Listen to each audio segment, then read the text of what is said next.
Hey, welcome back, guys. It's Jaded, and holy balls, it is hot. This heat is unbearable. Oh, I actually am not privileged to own air conditioning. For those that don't know, I live in Oregon, so you know, during the fall, during the winter, it's so nice out and like beautiful. But during the summer, man, it starts to bake. Obviously, summer is beautiful. You guys know what I mean. Whew, my room right now is like 90 degrees.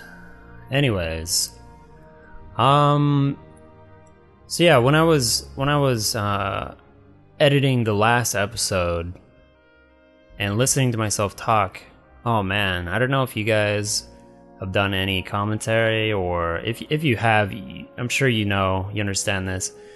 But wow. The first time you hear your voice, you hate it. I don't know, it's so weird.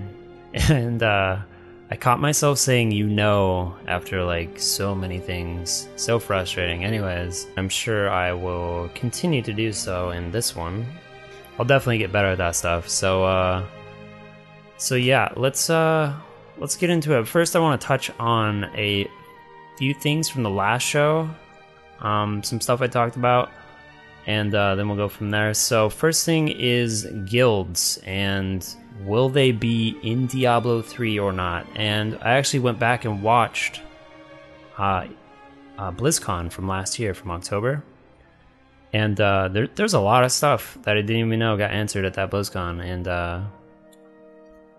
And so yeah, one of them was guilds. They only touched on it briefly, but they basically said that specifically, or I guess word for word, he said it's going to be a BNet level feature. I believe that's what he said. And so what that means is it's not going to be specifically like in the game, but more like the friends list sort of deal on StarCraft right now. More like that, a universal type of chat that you could use probably. And just like a list of people that you could see what they're doing. That's what I expect out of it. I really don't expect more than that. Like, I mean, what do you want out of a guild system? You just want a chat to speak with, the people in your guild. So, they said that it wasn't in the game yet, but it's something that they're getting to. If it doesn't come out at launch, I don't think everyone will be heartbroken, but it would be nice just to have all your friends able to join up and talk with them all at once, rather than joining chat rooms or, talking to them individually or pulling them all into a chat room. That's so annoying. So hopefully we can look forward to that.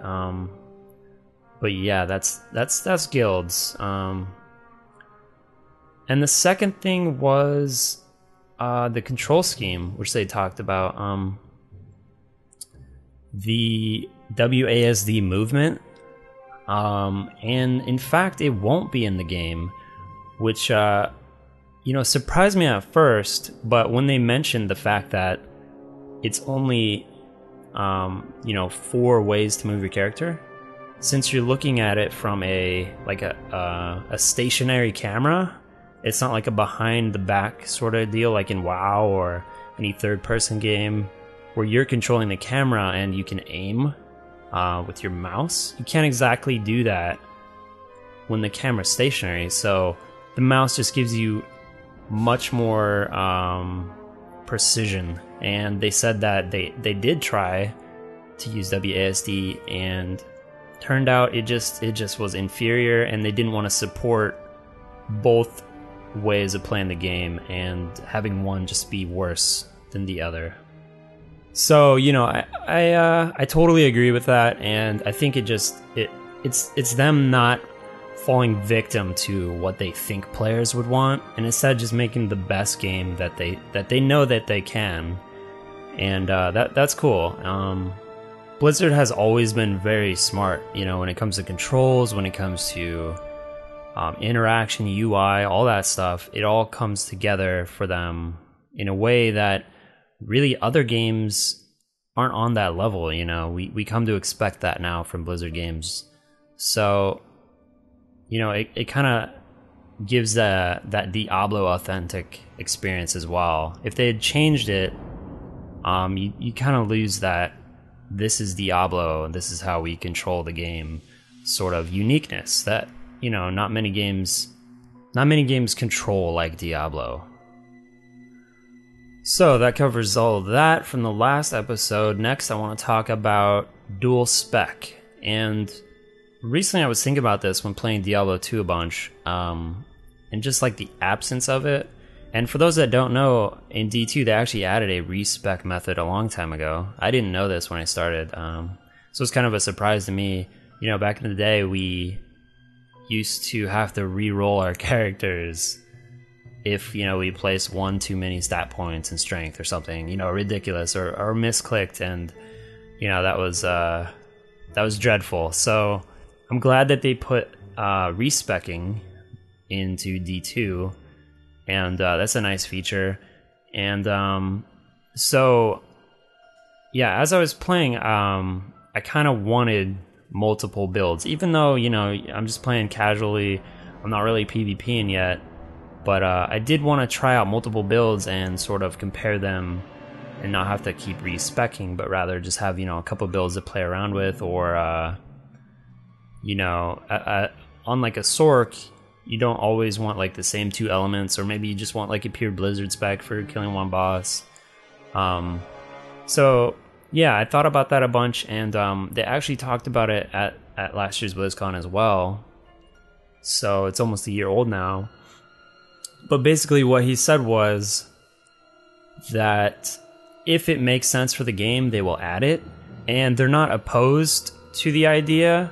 They just want to make sure that it makes total sense before they, you know, focus attention on it. Because, you know, getting down to the wire here, they're going to be releasing the game within the year, supposedly. You know, we can expect it to get delayed if, you know, something goes wrong in the beta, or they need more time. They just want more time to polish it. But, you know, for the most part, it's going to be done this year, so they got to be sort of, they got to be careful with their time. You know, they can't just, yeah, we want this, and then spread themselves thin, and then, you know, push the date back even farther. If it's not really something that's a must-have at the start, you know, these features they can add over time, and they definitely will, but, you know, it might not make it into the first build of the game, just like the guild thing.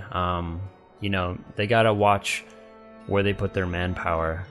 And to be fair, you know, if the game comes out without it, I don't see many people at the beginning being that upset with it. You know, you're still learning the game.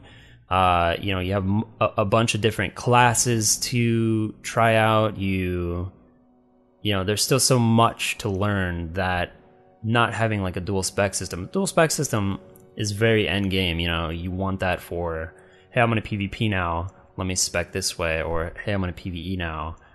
And, you know, you don't want to go back and forth, or, you know, specific PvP or specific PvE that you do. Maybe like in 3v3, you're gonna want something different than in like a 2v2. So if it doesn't come out at launch, I would hope that it comes out soon after. But yeah, it's not one of those critical features that is a must-have at the very beginning. So yeah, if you guys missed anything from last year's BlizzCon, specifically the Q&A, they had a few like Q&A segments. There was like a specific Q&A, and then there was like some Q&A at the end of like one of their panels, I believe. So yeah, if you guys miss that stuff, there's tons of information in there that I didn't catch all of it the first go around. So I was you know, I was surprised to see some new stuff. So yeah, and watching all that, I couldn't believe how excited I actually got just thinking about the release of this game. There's not many games that I get, you know, excited about, like truly excited for them to come out. I'll tell you guys a little story. When I was younger, when I was a little kid, and I used to live in California. I live in Oregon now, but my grandma would take me to a movie, right? So, you know, I can't remember what she used to take me to, but maybe it was Ninja Turtles or something.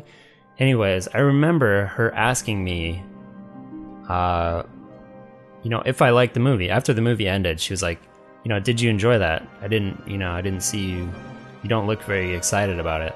And I would go, yeah, Grandma, I loved it. And that's just kind of my personality growing up was, I didn't show it on the outside. And for the most part, that's true for who I am today. That I don't jump up with joy when something happens. I keep to myself. I keep it inside. But yeah, when I watched BlizzCon for the first time, I found myself, clapping, like actually applauding, sitting here at my computer. And, watching it again recently, I felt that same sort of excitement that I just can't wait for this game to come out. And before I go, we got a little bit of time left. I wanted to talk about you guys have seen SteelSeries' new products. They released a Diablo 3 themed headset and mouse. And I just wanted to say that, I don't own these. I haven't tried these. These aren't out yet, but they just from what they look like, they look very uninspired. And not to be negative or bring them down, because I really love SteelSeries. I actually am using one of their mouse pads right now, and I've had headset their original headset, the Siberia's 1.0 or whatever they called it at the time. Since then they released like the 2.0, and I think these are based off of that. I can't be sure. I didn't really read too much, but yeah, just the aesthetics of them look very very boring. At least the mouse specifically. The headset, looks all right, but the mouse, I don't know if you guys are feeling that, but not that I would buy them anyways. I never buy like that gimmicky like game version of accessories, because they're always just worse, and really they just cost more because there's a brand name on them. But yeah, let me know what you guys think about them. Maybe I'll throw up some images of them, and if you guys haven't seen them. Anyways, that's gonna do it for me. In my next video, I should have some Dungeon Siege 3 content out. As I record this right now, I believe the game just came out today, so I'm gonna check that out, and hopefully have that up by Saturday. I want to say I'll have the next episode by Saturday with some Dungeon Siege 3 content. So yeah, look forward to that, and I'll catch you in the next one.